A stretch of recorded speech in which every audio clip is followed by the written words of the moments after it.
ওনার বাবা হলো ওই মসজিদেরই, আমার যে মসজিদ থাকে মসজিদের খাদেম। তো উনি আমার থেকে মানে আমি হলো মসজিদের ক্যাশিয়ার, টাকা আমার থেকে নেয়।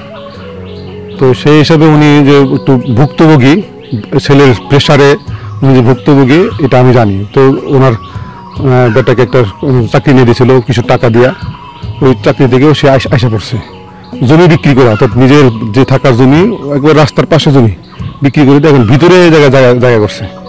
ওই জায়গা বিক্রি করছে, পাশে আরেকটা 500 জায়গা ছিল খুব দামি জমি, ওই জায়গা বিক্রি করে এই জায়গা করছে। তো এই জায়গাটা এই জমিটুকু বিক্রি করে চাচ্ছে টাকা নেওয়ার জন্য। কিসের কারণে? এই সন্তান নেশায়, আরেকটা হলো ওই মোবাইলে জুয়া খেলতে বহুত টাকা সে নষ্ট করে। আর তখন চাপে পড়ে তখন টাকার জন্য বাবাকে চাপ দেয়। তো এই আজকে এরকম কিছু একটা ঘটনা ঘটবে আমরা শুনছি এরকমই। তো প্রতিবেশীর সাথে বা অন্যের সাথে জানেন, ওই সন্তানই টাকার জন্য চাপ দিছে বাবাকে। বাবা বললো যে দিতে পারবে না, বাবা করতেই পাবে। পান বিক্রি করে আর হলো মসজিদে 6,000 টাকা বেতনে মানে চাকরি করে মাসে, সে করতে এত টাকা দিবে। তো টাকা দিতে পারেনি, হয়তো বাবা বলছে সকালে আগুন ধরে দিবে। বাবা বলছে দেখ, সত্যি সেটা আগুন ধরে দিছে আজকে। আগুন ধরে দিয়ে এমন অবস্থায় ফায়ার সার্ভিস আস্তে আস্তে ওর মাকে আগে বাইকে দিছে। মা অন্ধ, রুগী, লিভার সেন্সে, তারপরে চোখে ডায়াবেটিসের কারণে চোখে দেখে না। তো মাকে বাইক করে দিয়ে আগুন ধরেছে, সত্যি আগুন ধরে দিয়েছে। একবার আগুনে পুরো সব শেষ। ফায়ার সার্ভিস আস্তে আস্তে কোনো কিছু বাকি নেই, একবার সব দেখেন সব। আচ্ছা, দেখছি কোনো কিছু বাকি নেই।